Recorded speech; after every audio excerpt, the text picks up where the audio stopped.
Social ಮೀಡಿಯಾದಲ್ಲಿ mental rape ಆಗತ್ತೆ. ಅನುಶ್ರೀ ಕಣ್ಣೀರಿಟ್ಟಿದ್ದಾರೆ.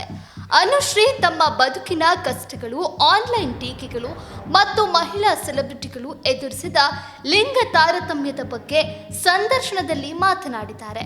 ಪುರುಷರಿಗೆ ಸಾಧನೆಯಾಗುವ ವಿಷಯಗಳು ಮಹಿಳೆಯರಿಗೆ ಬೇರೆ ರೀತಿ ಕಾಣಿಸುತ್ತದೆ ಎಂಬುದು ಅವರ ಅಭಿಪ್ರಾಯ.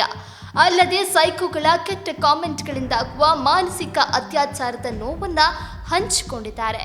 ಆಂಕರ್ ಅನುಶ್ರೀ ಅವರು ಹಲವು ಕಷ್ಟಗಳನ್ನ ನೋಡಿ ಇಲ್ಲಿವರೆಗೆ ಬಂದಿದ್ದಾರೆ. ಹಲವು ಏರಿಳಿತಗಳನ್ನ ಕಂಡಿದ್ದಾರೆ. ತುಂಬಾನೇ ಕಷ್ಟಪಟ್ಟು ಇಲ್ಲಿವರೆಗೆ ಬಂದಿದ್ದಾರೆ. ಅವರು ಸೋಷಿಯಲ್ ಮೀಡಿಯಾದಲ್ಲಿ ಸಾಕಷ್ಟು ಟೀಕೆಗಳನ್ನ ಎದುರಿಸಿದ್ದಾರೆ. ಇದೆಲ್ಲವನ್ನು ಅವರು ಮೆಟ್ಟಿ ನಿಂತಿದ್ದಾರೆ. ಆದಾಗ್ಯೂ ಅವರಲ್ಲಿ ಒಂದು ಬೇಸರ ಇದೆ. ಈ ವಿಷಯವಾಗಿ ಆಂಕರ್ ಅನುಶ್ರೀ ಮಾತನಾಡಿದ್ದಾರೆ. ಆಂಕರ್ ಅನುಶ್ರೀ ಸಂದರ್ಶನ ನೀಡಿದ್ದು ಅದರಲ್ಲಿ ಹಲವು ವಿಷಯಗಳ ಬಗ್ಗೆ ಚರ್ಚೆ ಮಾಡಿದ್ದಾರೆ.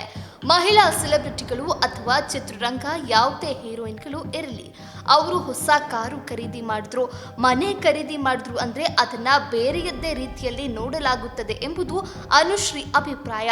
ಈ ಅಭಿಪ್ರಾಯವನ್ನು ಅವರು ಓಪನ್ ಆಗಿ ಹೊರಹಾಕಿದ್ದಾರೆ. ಅನುಶ್ರೀನೇ ಯಾಕೆ ಅಂತಲ್ಲ, ಮಹಿಳೆಯರ ಟಾರ್ಗೆಟ್ ಯಾಕೆ ಅನ್ನೋದು ಪ್ರಶ್ನೆ. ಮಯೂರ 1 ಕೋಟಿ ರೂಪಾಯಿ ಮನೆ ಖರೀದಿ ಮಾಡಿದ್ರು ಅಂದ್ರೆ ಅದು ಸಾಧನೆ. ಆದ್ರೆ ಅನುಶ್ರೀ ಮನೆ ತೆಗೆದುಕೊಂಡ್ರೆ ಅದು ಸಾಧನೆ ಅಲ್ಲ, ಬೇರೆನೆ ಎಂದು ಅನುಶ್ರೀ ವಿವರಿಸಿದ್ದಾರೆ. ಫಿಸಿಕಲ್ ರೇಪ್ ಬೇರೆ, ಮೆಂಟಲ್ ರೇಪ್ ಕೂಡ ಇದೆ.